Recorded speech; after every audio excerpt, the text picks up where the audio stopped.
ભાવનગર જિલ્લાના મહુવા માર્કેટિંગ યાર્ડમાં ખેડૂત કલ્યાણ સંગઠન દ્વારા સફેદ ડુંગળીના ઘટાડાયેલા ભાવ સામે ઉગ્ર પ્રદર્શન કરવામાં આવ્યું હતું। ડુંગળીના એક મણનો ભાવ માત્ર 125 થી 165 થવાથી ખેડૂતોમાં ભારે નારાજગી જોવા મળી આવી હતી। ત્યારે આ સ્થિતિને લઈને ભરતસિંહ તરેડી, હરીશભાઈ ખુમાણ, હુસેનભાઈ કુરેશી અને અન્ય આગેવાનોની આગેવાની હેઠળ ડુંગળીની હરાજી રોકી દેવામાં આવી હતી।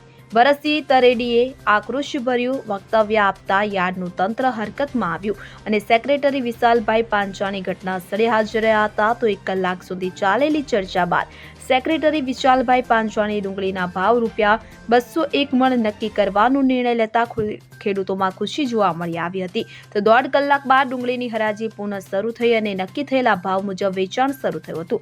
આંદોલન દરમિયાન ભરતસિંહ તરેડીએ તીખા શબ્દોમાં ખેડૂતોના હિતોની રક્ષા કરવા માટે એકતાની હાકલ કરી હતી। તેમણે યાર્ડ તંત્ર, ધારાસભ્યો અને સંસદ સભ્યોની ખેડૂત વિરોધી નીતિઓ પર ખુલ્લેઆમ આક્ષેપ કર્યો હતો। આ હડતાલ અને વિરોધના પરિણામે ખેડૂતો માટે ન્યાયસંગત ભાવ મેળવી શકાયો કે જે ખેડૂત હિતમાં મહત્વપૂર્ણ પગલું સાબિત થયું હતું। હું મયુરભાઈ જોશી મહુવા નગરપાલિકામાં મુખ્ય અધિકારી તરીકે ફરજ બજાવું છું। આજ રોજ મહુવા નગરપાલિકાની સામાન્ય સભા મળી હતી, જેમાં બજેટનો મુદ્દો પણ હતો। નગરપાલિકામાં સામાન્ય સભામાં કુલ 31 સભ્યો હાજર હતા, જે પૈકી બજેટની તરફેણમાં 12 સભ્યોએ અને બજેટની વિરુદ્ધમાં 19 સભ્યોએ મતદાન કરેલ છે।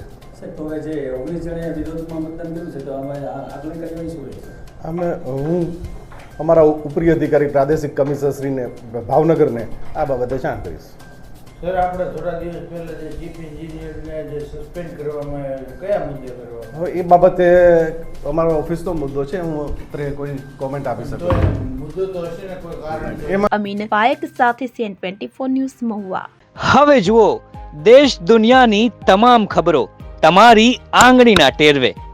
ઉઠાવો મોબાઈલ અને Google Play Store પરથી ડાઉનલોડ કરો અમારી CN24 ન્યૂઝ મોબાઈલ એપ।